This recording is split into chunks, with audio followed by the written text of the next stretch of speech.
కలలు అన్నారు. అందుకే ఆ పిల్లల కోసం సర్కారు కొలువుల కోసం ఎదురు చూడకుండా ఎంబడెంబడే నోటిఫికేషన్లు ఇచ్చి ఈరోజు ఉద్యోగాలు ఇస్తున్నాం. మధ్యలో కొంత ఆలస్యమైంది. ఎందుకంటే మా దామన్న సుప్రీంకోర్టు నుంచి ఆర్డర్ తెచ్చిండు. మాదిగ ఉపకులాల వర్గీకరణ జరగాలని సుప్రీంకోర్టు ఆదేశం ఇచ్చింది. నేను నోటిఫికేషన్లు ఇస్తే సమాజానికి నష్టం జరుగుతుందని మా సంపత్ కుమార్ చెప్పిండు. అయితే ఇది అమలు చేసి నోటిఫికేషన్ ఇస్తా 6 నెలలు ఆలస్యమైంది, మా మాదిగ సోదరులకు న్యాయం చేస్తా అని చెప్పి చట్టం చేసి ఇవాళ 1000 కొలువులు మళ్ళా నోటిఫికేషన్లు ఇవ్వడానికి ముందుకు వచ్చినాం. 2.5 సంవత్సరాలు తీరే లోపల 1,00,000 కొలువులు ఇచ్చే బాధ్యత మా ప్రజాపాలనది, మా వేదిక మీద ఉన్న ఎమ్మెల్యేలది, మంత్రులదని నేను ఇవాళ చెప్పదలుచుకున్నా. ఇవాళ అదే కాదు, ఇవాళ ఈ చట్రోలు గ్రామానికి వచ్చినా అంటే యంగ్ ఇండియా ఇంటిగ్రేటెడ్ స్కూల్ అక్క స్కూల్లో బడికి సున్నమేనికే 2 లక్షలు ఇచ్చినోడు లేడు. కానీ ఈ కొల్లాపురి అడవి ప్రాంతంలో ఉన్న మా సోదరులు చదువుకోవాలి, ఈ దేశానికే తలమానికంగా మారాలని 200 కోట్ల రూపాయలతోని 25 ఎకరాలలో ఇవాళ యంగ్ ఇండియా ఇంటిగ్రేటెడ్ స్కూల్ ఈడ ప్రారంభించుకున్నాం. ఈ సభ జరిగిన ప్రాంగణంలోనే రేపు పాఠశాల కట్టబోతున్నాం. సంవత్సరంన్నర తిరిగే లోపల ఈడ అద్భుతమైన హైటెక్ సిటీ పక్కన ఐటీ కంపెనీల కంటే గొప్పగా young India integrated residential school కట్టి మళ్ళా ఇక్కడికి వస్తా, ఆ పిల్లల్ని కలుస్తా, ఆ పిల్లలకి చెబుతా, మీ కొల్లాపూర్ కోసం మీ ఎమ్మెల్యే గారు, మీ మంత్రి గారు నన్ను అడిగి కొట్లాడి జట్రోల్కి యంగ్ ఇండియా రెసిడెన్షియల్ స్కూల్ తీసుకొచ్చిండు. వాటిని కట్టండి, ఇందులో చదువుకోండి. మీ సోదరుడిగా నేనున్నా మీ అభివృద్ధి పదాన్ని నడిపించడానికని. ఇదే కాదు, ఈ 18 నెలల్లో ఇతర దేశాలు పర్యటనలు చేసి ఇతర రాష్ట్రాలు ఇతర దేశాల నుంచి 3 లక్షల కోట్ల రూపాయల పెట్టుబడులు తెచ్చి 1,00,000 పైగా ప్రైవేటు ఉద్యోగాలు ఈరోజు మన రాష్ట్రంలో ఇచ్చినాం.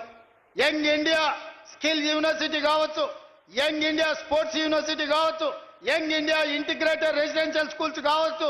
ఈరోజు రెసిడెన్షియల్ స్కూళ్లలో కాస్మెటిక్ ఛార్జెస్ 200% పెంచినాం. ఈరోజు భోజనాలకు 40% పెంచినాం. పేదోళ్ళ పిల్లలకు మంచి భోజనం పెట్టాలి, మంచి చదువు చెప్పించాలనేదే మా తాపత్రయం. అందుకోసం నీకు దుఃఖం వచ్చిందా చంద్రశేఖరరావు అని నేను అడుగుతున్నా. పేదోళ్ళ పిల్లలు చదువుకోబట్టి, పేదోళ్ళ పిల్లలకు ఉద్యోగాలు రాబట్టే, ఆడబిడ్డలు బయటికి రాబట్టే, మా అక్కల చేతుల నగదు ఉండబట్టే మా అక్కలు బస్సులకు యజమానులైంది, మా అక్కలు విద్యుత్ సంస్థలకు యజమానులైంది, మా అక్కలు పెట్రోల్ బంకులకు యజమానులైంది. ఇవాళ అందరూ బాగుపడుతుంటే ఇంకా మమ్మల్ని అడిగేటోడు ఎవడని ఆయన దుఃఖపడుతున్నాడు. అందుకే నీ దుఃఖం 10 ఏళ్ల వరకు అట్లనే ఉంటుంది. అది పెరిగి పెద్దదై భూతమై నిన్ను కబలిస్తే తప్ప నీకు విముక్తి లేదు. నువ్వు శాపగ్రస్తుడివి చంద్రశేఖరరావు. నీ కళ్ళ ముందల్నే తెలంగాణ అభివృద్ధి చెందుతుంది. అభివృద్ధి చేసే బాధ్యత మేం తీసుకుంటాం. ఇవాళ ఈ వేదిక మీద నుంచి చెప్తున్నా, 94 నుంచి 10 ఏళ్ళు తెలుగుదేశం అధికారంలో ఉన్నది. 2004 నుంచి 2014 వరకు 10 ఏళ్ళు కాంగ్రెస్ అధికారంలో ఉన్నది రాజశేఖర రెడ్డి నాయకత్వంలో. 2014 నుంచి 2024 వరకు చంద్రశేఖరరావు ఈ తెలంగాణ రాష్ట్రానికి బీఆర్ఎస్ అధికారంలో ఉన్నది. 2024 నుంచి 2034 వరకు రాసుకో చంద్రశేఖరరావు. నీ డైరీలో కాదు, నీ గుండెల్లో రాసుకో. నీ కొడుకు గుండె మీద రాయి. 2034 వరకు ఈ సోదరుడు పాలమూరు బిడ్డ తెలంగాణకు ముఖ్యమంత్రిగా ఉంటాడు. పాలమూరు నుంచే ప్రజా ప్రభుత్వాన్ని నడుపుతాం. ఇది నా మాట. నువ్వు నీ గుండెల్లో రాసుకో చంద్రశేఖరరావు. పాలమూరు నుంచే శాసనం చేస్తాం. పాలమూరు నుంచే శాసనసభను నడిపించే బాధ్యత నేను తీసుకుంటా. నువ్వు దుఃఖం వస్తుందో, బాయిలో దుంకుతావో, పెట్రోల్ పోసుకొని తగిలబెట్టుకుంటావో అది నీ ఇష్టం. కాకపోతే నా కోరిక ఒక్కటే, నువ్వు అసెంబ్లీకి రావాలి, అపోజిషన్లో కూర్చోవాలి, మేము చేసే మంచి పనులు చెప్తుంటే నువ్వు కుమిలి కుమిలి ఏడవాలి. అందుకే నేను అసెంబ్లీకి పిలుస్తున్నా. నువ్వు చేసిన ద్రోహం ఏందో, నువ్వు చేసిన అన్యాయం ఏందో, నువ్వు పాలమూరుకు మొత్తం ఎడారిగా మార్చిందేందో, నువ్వు కట్టకుట్ట వదిలిన పాలమూరు, రంగారెడ్డి, కల్వకుర్తి, భీమా, నెట్టంపాడు, కోయిల్ సాగర్ ఈ ప్రాజెక్టులన్నింటినీ పూర్తి చేసే బాధ్యత నేను తీసుకుంటా.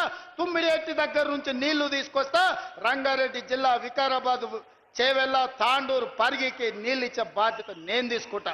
ఆంధ్రప్రదేశ్ ముఖ్యమంత్రి గారు కూడా విజ్ఞప్తి చేస్తున్నా, మీరు విఘ్నులు, మీరున్నప్పుడే మొదలుపెట్టారు కల్వకుర్తి.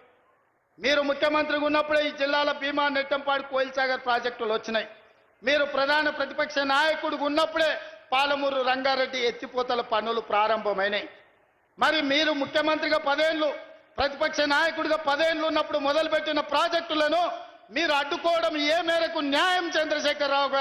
చంద్రశేఖరరావు గారు కట్టకపోతే చంద్రబాబు నాయుడు గారు అడ్డుకుంటే న్యాయమా? అందుకే చంద్రబాబు నాయుడు గారికి విజ్ఞప్తి చేస్తున్నా, మా పాలమూరు రంగారెడ్డి ఎత్తిపోతలకు అడ్డం పడవద్దు, మా డిండి ప్రాజెక్టును అడ్డుకోవద్దు, మా కల్వకుర్తి, మా భీమా, మా నెట్టంపాడు, మా కోయిల్ సాగర్ మీరు అడ్డుకోవద్దు.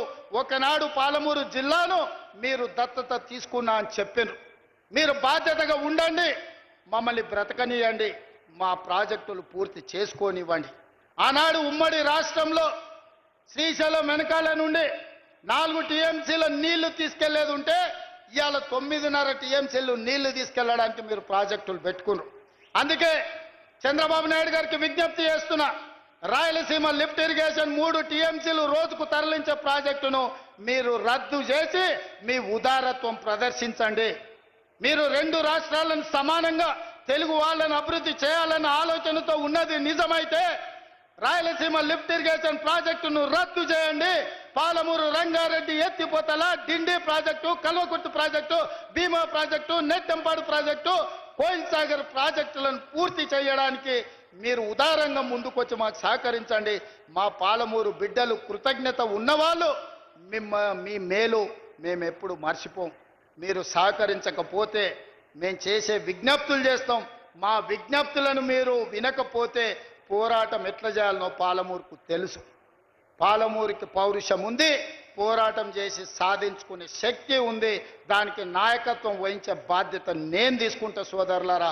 ఏది ఏమైనా అక్కడి సూర్యుడు ఇక్కడ మొలిచిన, చంద్రశేఖరరావు గారు ఏడ్చినా దుఃఖపడ్డా, ఒకవేళ ఆయన పిల్లలు పెట్రోల్ పోసుకొని ఆత్మహత్య చేసుకున్న పాలమూరుని అభివృద్ధి చేసే బాధ్యత నాది, ప్రాజెక్టులు పూర్తి చేసే బాధ్యత నాది.